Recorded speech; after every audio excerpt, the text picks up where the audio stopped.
fabulous, aren't they? So this is Dedham. When you leave Essex and enter Suffolk, this is one of the first places you get to. It's just near Colchester. So it's pretty. It's just a beautiful little town, village. But it's got the most beautiful houses. Oh, honestly, every time we come, I just want to live in a cottage. You know, and you just think, look at some of these houses. So what's really nice here is there's a river. Just around the corner there's a river and you can hire rowboats. My granddad loved this place and it's one of the last places I took him before he passed away. He hadn't been here for years, but it's such a beautiful place. But Lisa wants to live here now. It's just the minute you get out of Essex into Suffolk, everything's got a thatched cottage, just cottagey. It's really hard to find that sort of property where we live. I want one. This little place on the corner of the Essex Road is a really nice little tea place. We're going to go and have coffee in there in a minute. Hello. No, I was saying it's like the 2nd of March today, and you know, for the first time it just feels a bit springy. It's like when we left this morning, I must say I was a bit nervous. It was -1 when we woke up, but we booked a Sunday lunch in Nayland, which is about 10 minutes from here. We booked it for 12 o'clock, but then we woke up, this thick fog this morning. So like, I was like, well, we have to wait a little bit, it's just a little bit dangerous. And it's freezing. Like, I literally got about 5 layers of clothes on. It was still foggy when we left. But it just literally cleared. We left about 9, but I booked the restaurant for 12 o'clock. So you know when you're like, we're going to have to leave, we've got to go. You know it's cold because I put a full face lid on.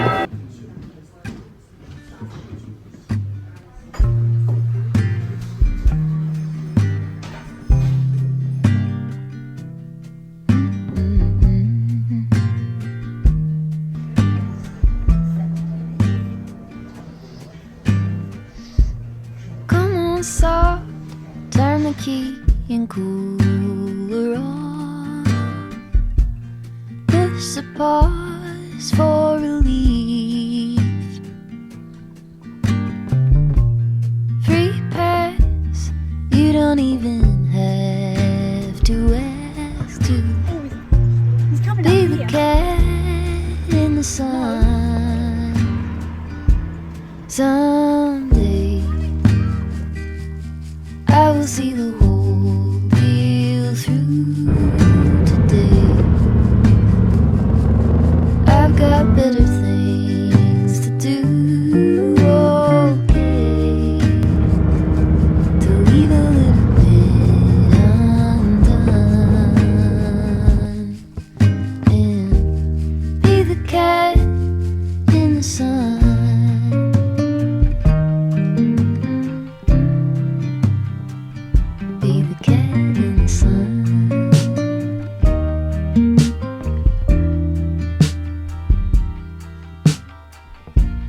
Set aside every empty spreadsheet line and loosen up on the grind. Simmer down, settle back and mess around. Be the cat in the sun. Someday I will see the whole deal through today. Just the black coffee looks so good. We haven't been out. We haven't been out for dinner or had a takeaway since last year. Can I say my level of excitement at the moment is up there. Can break the no sugar thing and do a sweet today.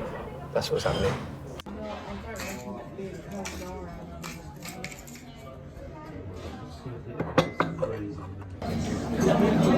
How good was that roast? So nice. Nice just to eat out, you know. Just quite exciting. Just so bored of cooking. So it's like a break from the diet thing. Well, we've done it for 2 months today. That's quite a long time. No sugar. It's just day off. We're going to do it longer, don't we? We're going to do it at 6. Yeah, although This is just a day off if we go Mark out. just convinced me to have sugar. We've got plum crumble and sticky This is going to toffee be our pudding. first bit of sugar since New Year's Day. It's coming up in a minute. I'm going to show you. What did you order? Plum crumble, custard and ice cream. What did I order? Sticky toffee pudding. Watch this.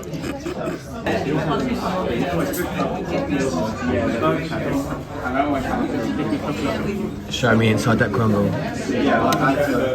Or is it plum? Yeah. Oh my god.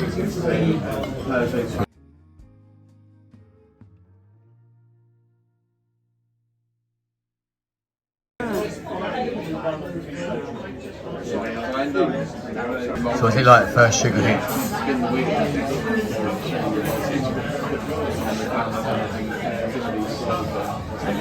So nice. That looks amazing. What's that sugar like? So good.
It is March officially. We've seen daffodils, we've seen snowdrops, blue sky, sun is out. Very excited to be out today. But honestly, it feels like such a lovely spring day. And a little walk, little stroll.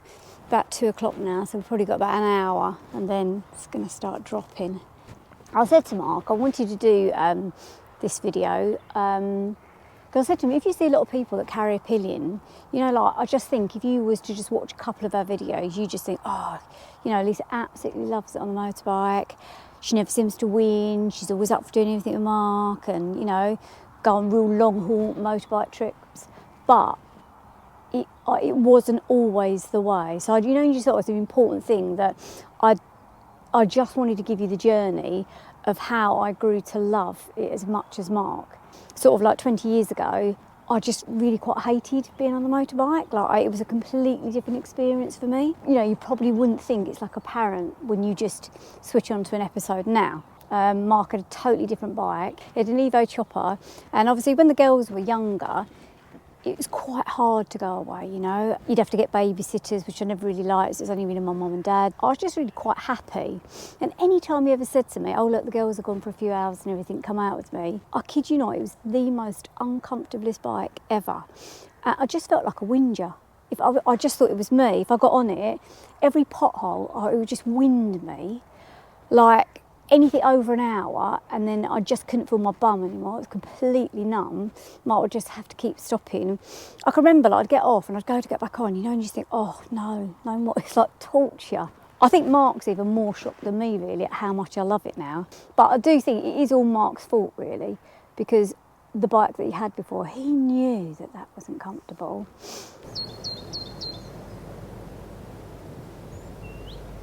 Yeah, so I think basically before we went to Sicily, Mark's sort of like clever plan was he just built up my endurance of being on the bike.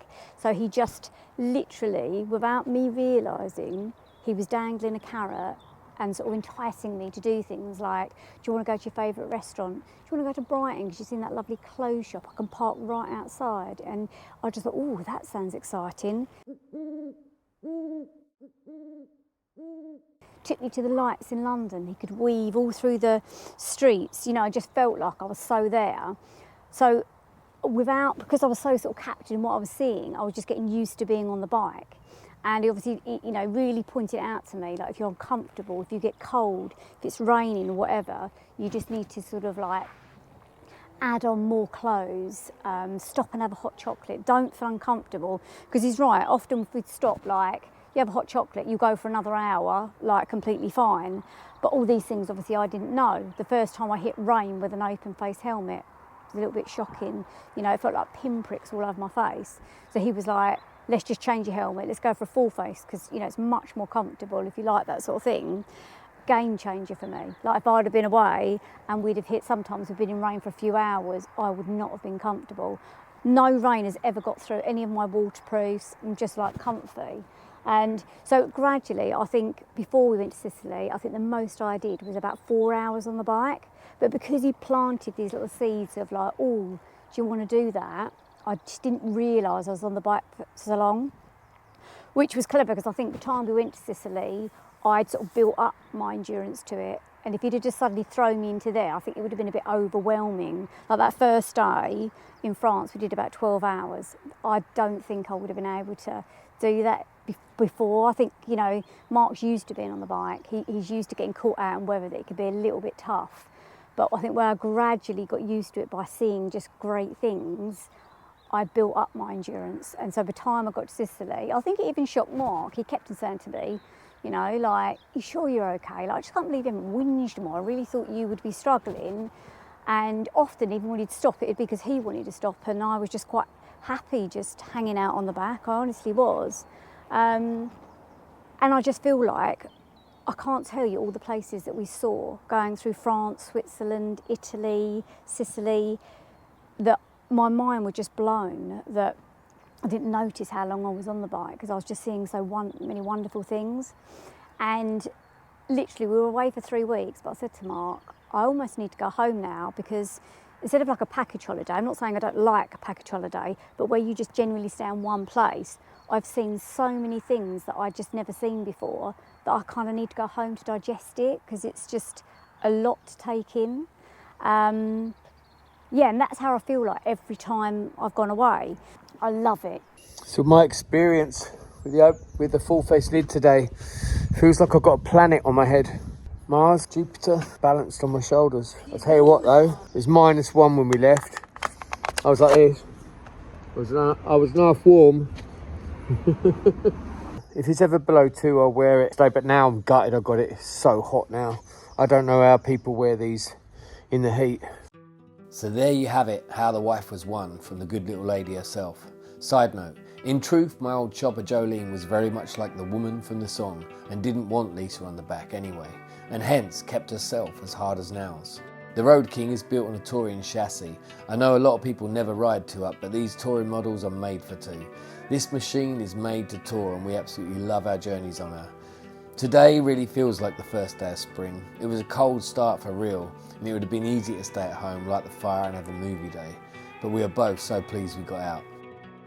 We layered up and I was pleased to have a full face helmet for the first 30 minutes at least. I still struggled with it as the day went on, kept bitching about not having my Joe King open face. We took the fast road home. It felt alien to me having the Belstaff coat on with all the armour, leather trousers with armour, a full face helmet.